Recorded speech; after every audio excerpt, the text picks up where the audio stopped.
y'all, morning. This is a lyrical review. And God gave me this on Thanksgiving morning. Look at that, y'all. Anyway, I'm gonna record this right quick before I go and watch my Thanksgiving parade, which I think starts at 9 o'clock or something. But this is a song that I was reminded of when I was listening to Dana Ray the other day, and she was talking about a Mariah Carey song named Hero. And I was listening to that, and this song came into my spirit. And I don't think a lot of people know about this song because this is a Beyonce song, but I think it wasn't released. It was one of the bonus tracks that was supposed to be on her Sasha Fierce album. But I remember back at that time when I was like really into Beyonce and stuff like that, when that album came out, um, I used to look up music, and a lot of artists, if you just look on YouTube, you can find a lot of their unreleased music by just typing in their name and unreleased stuff. Well, this song came up, and I liked it back then. It was this one and another one. If I can think of the other one, I think I'm going to do a review on that one too, because it talks about the fight that we go through. Oh, I know which one it is. So I'm going to do that one right behind this one. So this is really about being a hero. When we are a prayer warrior and intercessor for our family, we covering our family, we covering our ministry, we covering everything. We be like, who's gonna come out here and save us though?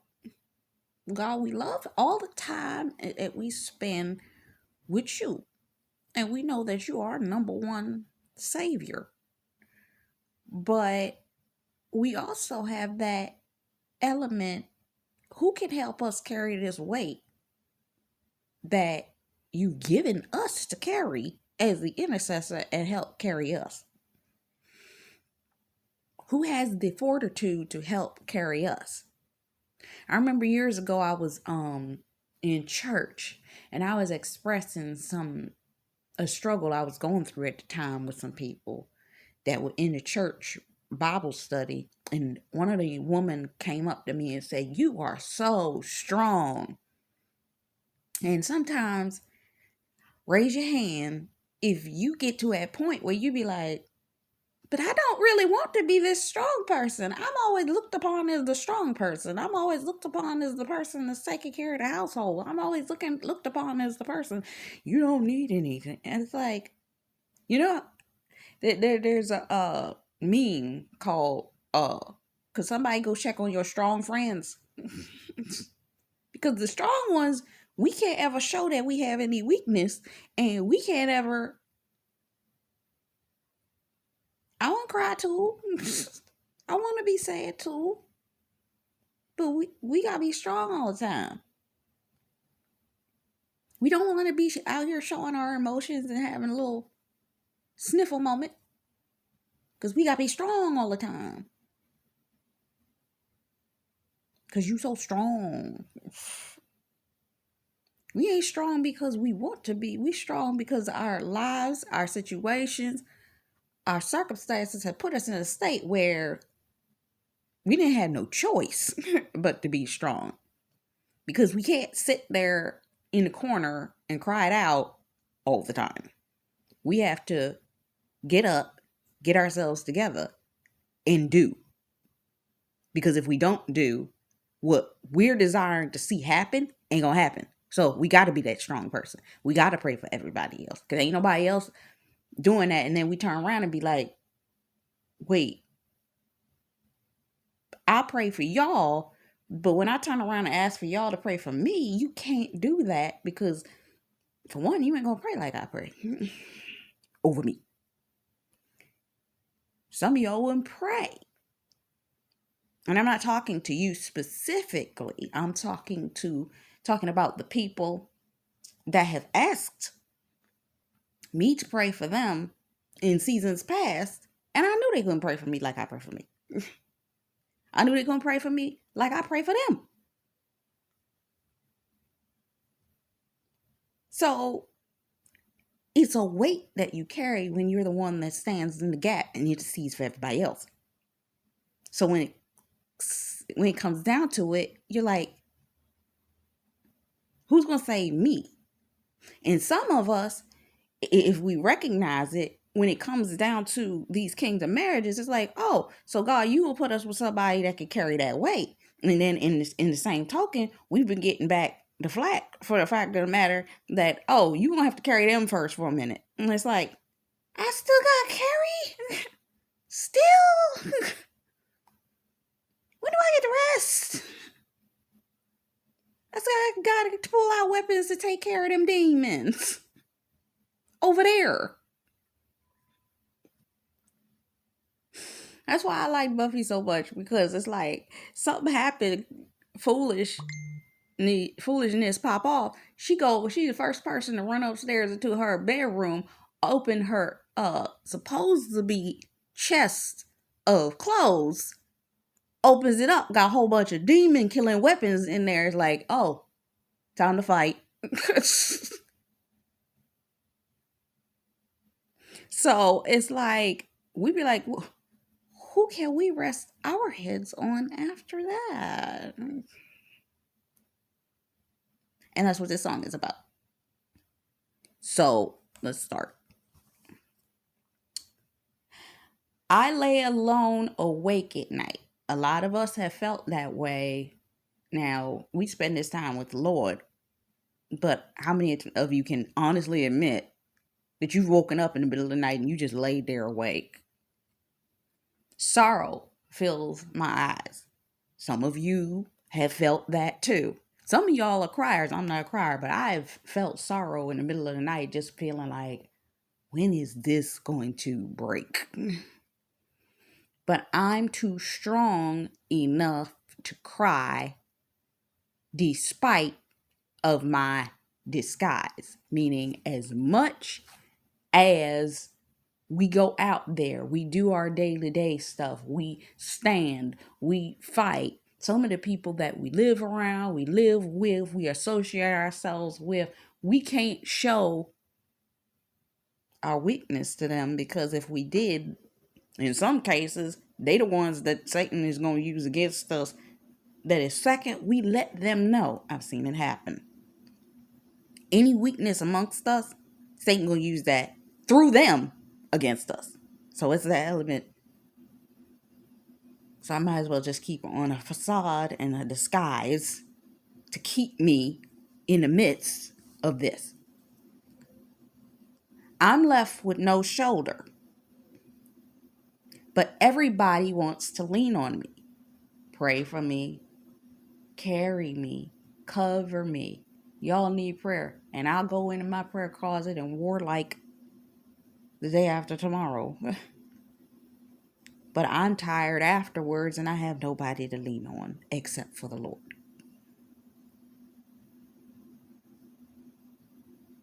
But everybody wants to lean on me. I guess I'm their soldier. I'm reminded of this image that I had on my social media of me with my hair with the red braids and locks pinned on the top of my head, and I had on a black shirt. To me, that represented my soldier image, because the red to me represented wearing the blood of Jesus, and the black is solidarity and like that military solidness. So to me, I was like, that's my war shirt. That's my war photo. Other people may not have looked at it like that, but that's for me what that represented. So, but who's going to be mine? And a lot of us have waited for our spouses, because we're like, will this person be strong enough to carry our sorrows, our weights, those things that we deal with spiritually. And it's not so much that we need them to carry us spiritually, we need that physical contact as well. Because we know God got us spiritually, even if they start acting foolish. It's like we need that physical comfort and not sexual. Not sexual, because love is not a sexual thing. It actually is. We need the intimacy of having someone in our life that we know can carry us in that respect.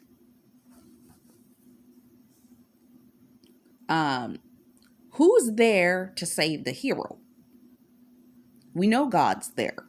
We know God covers us. But our husbands are supposed to be a reflection of God in the flesh for us. So when she's left all alone and she's crying out for help,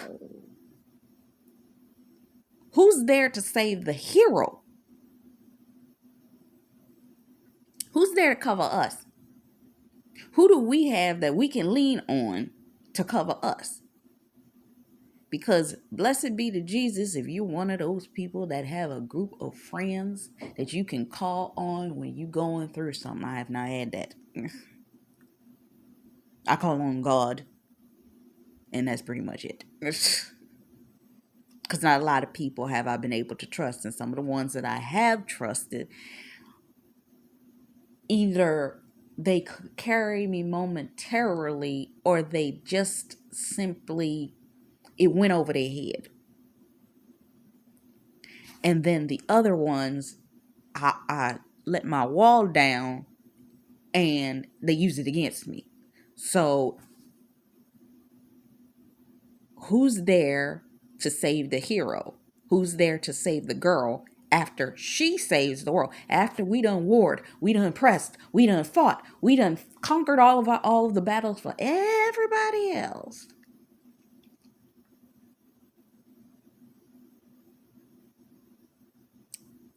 After we saved the world, who's there for us?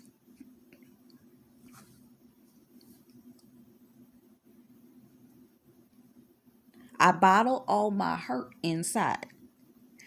Because we stand on platforms, because we stand in influential positions, because we are going to be out here in places and spaces that people are going to see us, we can't be emotionally unbalanced or unstable publicly. They will think we're unstable and emotionally imbalanced completely if we even dare to show our soft, human, hurt, emotional side. So we got to bottle all that up. Put a cap on it. I remember one of the ministers I follow is like, you can't be out here just emotional. And she even brings up the scripture, a double-minded man is unstable in all his ways. You can't be out here unstable.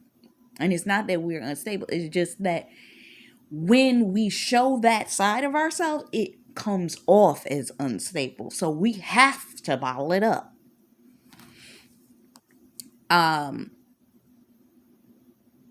I guess I'm living a lie inside my mind each day I die. Part of us dies a little bit in the element. Now, to God's understanding, there are things in us that need to die. So the holding that stuff in, it allows him to process it through us to feel those emotions, us to deal with those emotions, and us to then express them in the way in which he chose for us to express them. And he can kill off the parts that can't be shown externally. You understand? But at the same time, there's a part of us that feels like it's emotionally dying because we don't have anyone to help us or understand what we're going through. So we're dying inside because of that element. Now, it's funny, I was listening to Dr. Whitaker this morning, and she was making the point of saying that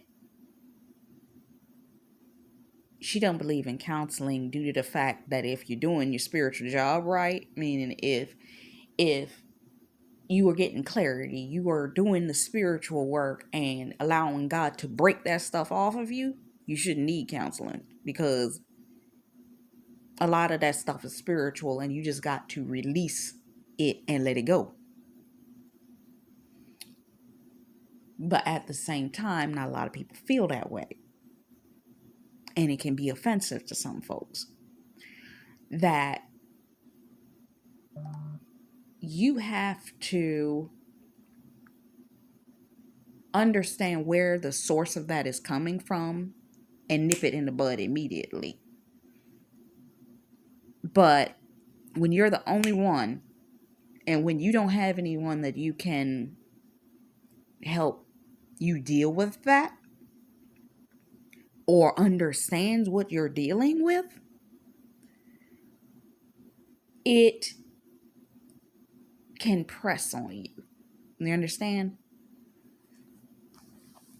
So what can bring me back to life? Number one, it should be God before your husband, because your husband is a man. It's a belief that I've had for many years, and I'm going to share it with you. And this is what you should always think when you think about your God-ordained spouse. That is a man that is still seeking the leading of the Lord, so he going to still mess up. So you cannot put all of your belief in that individual, because he is still human.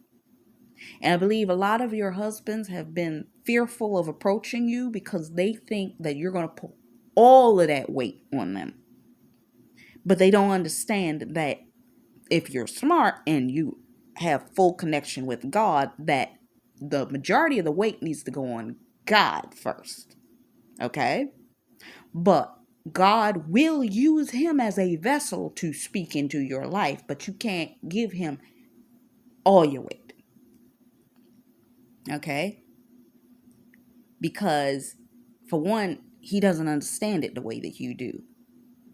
He's still learning. So until you gain that wisdom of understanding, he can't give you that, man, because you're going to put too much on him. And that man is already dealing with a lot of stress personally and in his own life, that he comes in and you want to dump all that on him, and he's still trying to gain wisdom and understanding of what he's spiritually gaining wisdom and understanding of. He can't handle it. You got to have that knowledge that he's still human. He is not your God, and the second you make him your God, God's going to show you that man is a man again. Anybody you do that with. That was just a PSA moment. What's next? A simple word, a gesture. And it's funny. Who was I listening to? Salt 144 was saying this the other day. She was talking about the fact that some of your husbands have felt like, due to the warfare that they have been in with the counterfeit in relationships that they've dealt with, some of them were looking for the simple word or gesture, and that false flattery lured them in because they were just looking for peace and love from somebody. But some of us have been seeking peace and love, but we've had the wisdom to wait for who God has shown us. They have not had that. And that's how they were swayed to and fro with the individuals that they got involved with. I just wanted to throw that in there. Because when you are desperate, that's when a person operating under the narcissistic spirit will come in. They will either come in with victim mentality, trying to soul tie you to their trauma because your traumas are the same, or they will try to seduce, because I've been seeing 1114, which is a seducer, seduce you into feeling comfortable before then attacking. That's what a narcissist does. But if you are strong, then you can handle the weight. Now, someone to say you're beautiful. Come find this buried treasure. God has hidden, oh, I'm hearing the word. God has hidden his treasure in earthly vessels. We are hidden treasures. Our beauty is hidden underneath. This is how and why God has allowed us to look the way that we have for seasons where we don't look all that great. Because he doesn't want people to observe us for our beauty and not understand us for our heart. We are hidden treasures. Rainbow leads to a pot of gold. Now remember, a rainbow represents the promises of God, right? Which leads to the gold within us, our hearts, what God has given us within our bodies. Who's there to save the hero when she's left all alone and she's crying out for help? Who's there to save the hero? Who's there to save the girl after she saves the world? I've given too much of myself, and now it's driving me crazy. It's funny, I was looking at a video with Deani Neves, and she was talking about the fact that Satan's been messing with a lot of our heads in order to try to drive us crazy because he's trying to use, now this is me talking, he's trying to use our kindness against us. He's trying to use what is who we are and twist it in such a way to bring a level of confusion through people, places, and situations and scenarios, false evidence appearing real, to drive us crazy.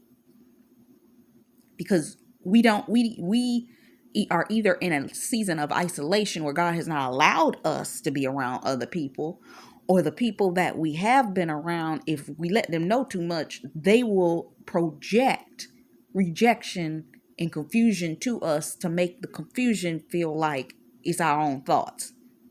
Narcissistic. Therefore making us feel crazy. I'm crying out for help. Sometimes I wish someone would just hear me. Well, wait. Someone would just come here and save me.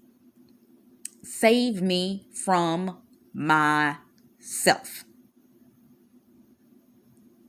And then there goes the last part of the lyrics. Now I'm going to go and I'm going to get the other song. Hold on.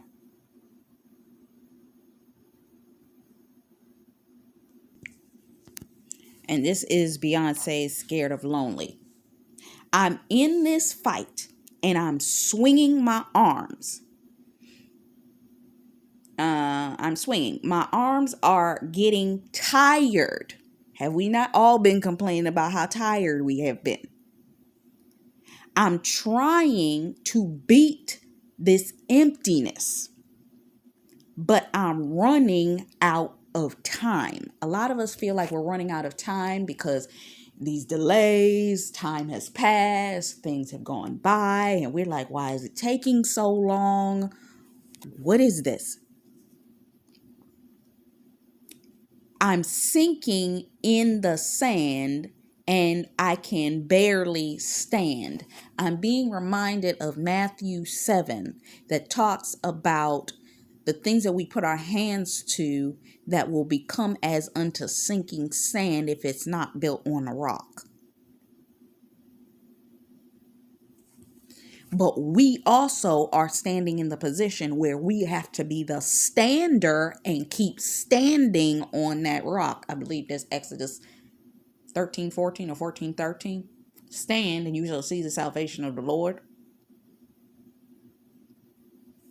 And when you've done all to stand, just stand. I'm lost in this dream. I need you to hold me.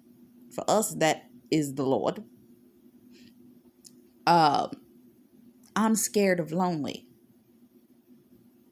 A lot of us have had to walk through seasons of loneliness, and a lot of children of God, due to the length of time it has taken in this wait for these spouses, have been seduced into situations where they desired to couple up with other people because the wait was long. Oh, well, I'ma just, if he out here doing this, well, I'ma just.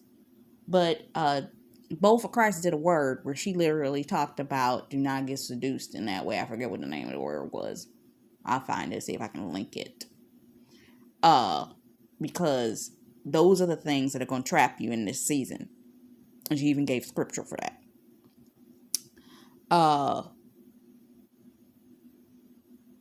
Let's see.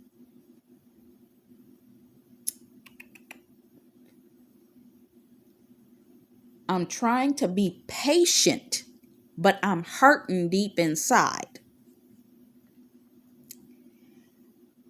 A lot of us have been hurting because the length of this process has been so long, and a dream deferred makes the heart sick, but a promise fulfilled is a tree of life. I ain't even gonna say no more after that. And I can't help, or I can't keep waiting. I need comfort late at night. I have literally watched this. There have been Christians that have literally been in this kingdom marriage walk that have slipped up. They slipped up. And some were bold enough to tell you that they slipped up. I believe one, she tells her testimony of that she admitted she slipped. Morgan Tracy J, she did a video where she talked about that she slipped into it because she got tired. And I can't find my way. Won't you lead me home? One, you need to be seeking God for this leading home if you're getting that torn, tired, and frustrated. Anytime I find myself getting frustrated, the first place I go is into my prayer space and I sit before the Lord. It's like, Lord, you said come back to you. I'm here. And then I start listing off of the things that I'm frustrated about and I'm angry, and I press God about it. And he either releases something to show me, okay, I heard you. And that'll be like an immediate, or he shows me some signs, or he gives me some songs that is like, I know you trying to show me my man still loves me. I get it. Even though I don't see it. Because I'm lost in this dream and I need you to hold me. I'm scared of lonely. I'm scared of being the only shadow I see along the wall, lonely. I'm scared the only heartbeat I hear beating is my own. I'm scared of being alone. I can't seem to breathe when I am lost in this dream. I need you to hold me. Because we have felt like we've been standing in this all alone. You keep telling me this man is ready. You keep telling me all of this kind of stuff. But I'm still only seeing myself in this situation. The only reflection I'm seeing is me and you. I'm only seeing this. The heartbeat that I'm only hearing is my own. What is this, Lord? Where is he at? You keep telling me all this stuff about this man, but I ain't seen not one there. Nothing about this man, but you keep sending me a song here and there and a this, that, and the other. Just keep saying, stand. That's like, and if I dare even look over in that direction, it still don't look like it. And it's funny, I was listening to Dana Ray and she was saying, I know it don't look like it, but God's trying to show you it is, though it does not look. I wrote this statement down. It was called hold on.